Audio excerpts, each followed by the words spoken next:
This is The Herd. Wherever you may be and however you may be listening, live in Los Angeles, iHeartRadio, Fox Sports Radio, FS1. The Herd brought to you by Firestone Complete Auto Care.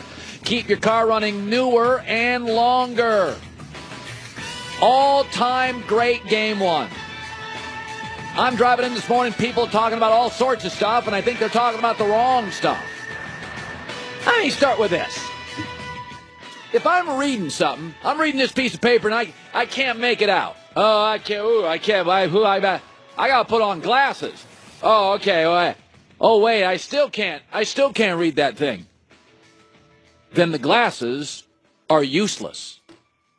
If I can't read it here and I can't read it here, then the glasses I just put on are useless. If there's a judgment call in the NBA, and we're all arguing about it, judgment call, and then you go to replay, and it's still a judgment call, then replay can't be used to overturn something. Technology is great when it gives us a definitive answer. I'm watching this play with LeBron pre-replay, and I'm arguing about it. Could go either way. And the NBA decides, let's go to a replay, and I still can't figure out what it is. That's why the NFL doesn't use replay on holding. They don't use replay on pass interference because it's a judgment call pre and post technology. Come on now, man. Even the refs last night, the refs on the floor, disagreed with longtime respected NBA ref Steve Javie. Listen for yourself. He's clearly outside the restricted area. In that particular play, Steve, do you think he made it in legal guarding position? I believe he is, because as I look, he's starting his upward motion. It looks like James is there. Like as I said, very, very close play, especially in real time. But I do believe that James was there prior to the upward motion of the shot. Okay, if replay, like your glasses, can't give you the absolute definitive truth, the glasses are useless. The replay shouldn't be used. That's the game right there. We're talking about J.R. Smith. That's the game. Because if the refs don't overturn a judgment call, which Steve Javie disagrees with the other refs, the Cavs are up by 2, 35 seconds left, LeBron's ball, they can close the game out. We don't have an overtime. We don't have a J.R. Smith controversy. Good God, that's a go-either-way call. Pre and post replay. By the way, the fact that you disagree with me is proving it. Because a judgment is when you and I are disagreeing. Definitive is, oh yeah, that was out of bounds. You know, the refs can look at a guy's foot and go, okay, that's a 2, not a 3. That's definitive, right? The sneaker's over the line. The sneaker's touching the line. But the fact that half my audience this morning, you're disagreeing on if that was a block or a charge, proves that it is a judgment call. And again, if you're trying to put me, let's say you think I rob a bank. That guy in that blue sweater, that guy robbed a bank, but your evidence is kind of fuzzy. And then you go, hey, we got a security camera. And in the security camera, oh, that's kind of fuzzy too. I'm not going to jail. Can't throw me in if the evidence is fuzzy and then the technology is fuzzy. This series was supposed to be about number 23 LeBron and number 35 Durant. And you know what game one was about? This picture. Number 41 ref on the left and number 25 ref on the right. Forget the fact there's no way in hell the NBA refs would have reversed a Michael Jordan call at the end of a game. Forget that. Forget the fact that they took one away from LeBron. I watched MJ for 20 years. And I never say him get a call taken away from him in a finals game. I mean, forget that part. Joy Taylor is joining me. It is absolutely great on a Friday to have you in. Thanks, Colin. My glasses are not useless, and I saw an abysmal job by the refs last night. Bad. No, not just that call. It was overall very insane. Can I go to my second thing? Yes. Love having you in today.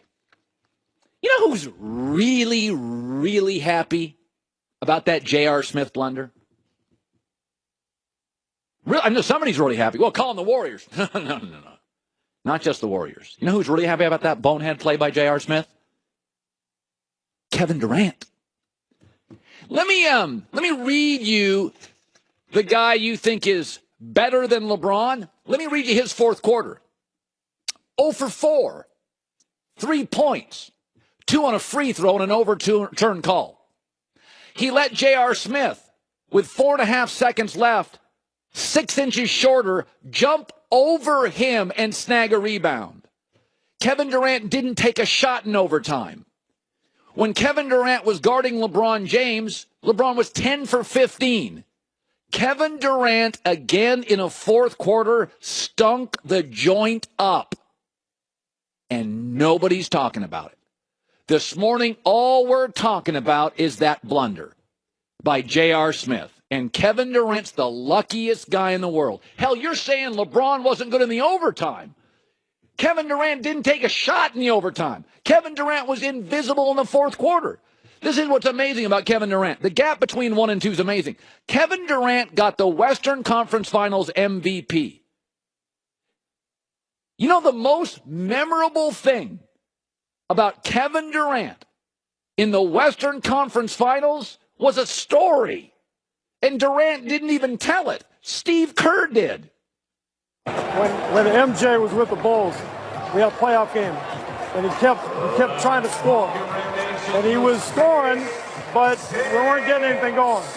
Phil Jackson said, "Who's open?" I said, "John Paxson." I want you to trust your teammates early. What you're doing is you're getting to the rim, and then you're trying to hit them. I want you to trust the first guy, and then move. Still attack, still look to score, but trust these guys, okay? The biggest moment in the Western Conference Finals for Kevin Durant was that. That was the memorable moment. Steph had 3 moments where he made it rain and changed the series. Klay Thompson changed Game 6. Chris Paul dominated the first 5. And Durant won the MVP. Kevin Durant's probably going to win the MVP of these finals because he fills up a box score like nobody else. But he was missing in action for most of the fourth quarters in the Western Conference Finals. Crickets, not a word. Last night, overtime, fourth quarter, he was invisible. And you're telling me you want to talk about LeBron James on one pass to George Hill? Good God. I said this last week. There's the Grand Canyon, and you don't even have a second canyon in the United States. LeBron's the Grand Canyon. Whatever the second biggest canyon is in America, that's Durant. We're all talking about J.R. Smith. And we're not talking about an abysmal late game, last hour of real time for Kevin Durant. For the record,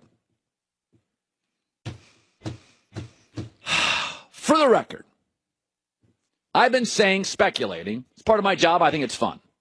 Where's LeBron going to go? Let me tell you something. I'm going to get into that J.R. Smith thing. But let me tell you what happened last night. Within the last hour, that boneheaded play by J.R. Smith.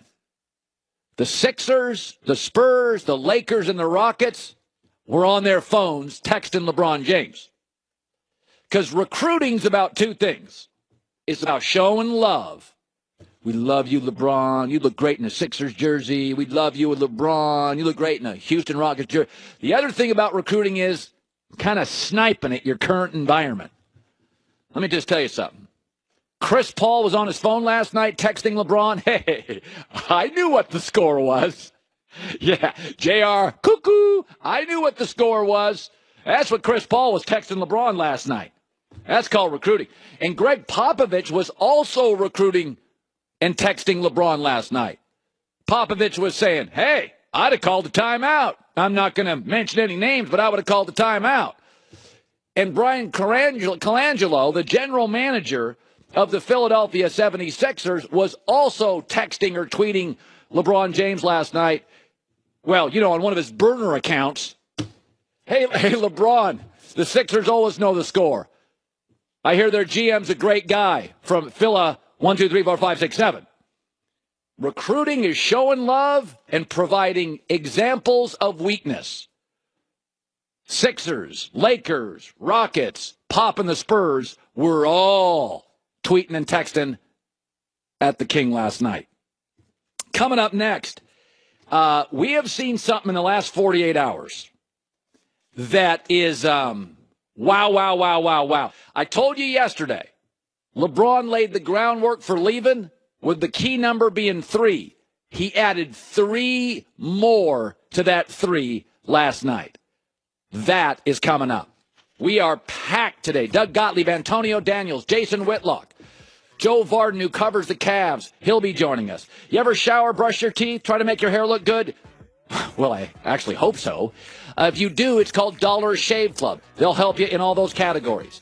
They deliver everything you need to feel and smell your best. Shampoo, conditioner, body wash, toothpaste, hair gel. I use most of them. They have a calming body cleanser. I use it. Smells like lavender. Good smell. All their products made, top shelf ingredients. Don't break your budget. You feel the difference. Plus, shipping is free if you have a Dollar Shave Club membership, which right now is really easy. Because for $5, you get their daily essentials starter kit. Body cleanser, shave butter, which is great. And their best razors, the 6-blade executive. Keep the blades coming. A few bucks more a month after that. Become a member. DollarShaveClub.com/Colin. COLIN. DollarShaveClub.com/Colin. $5. You're in. You're a member. Free shipping.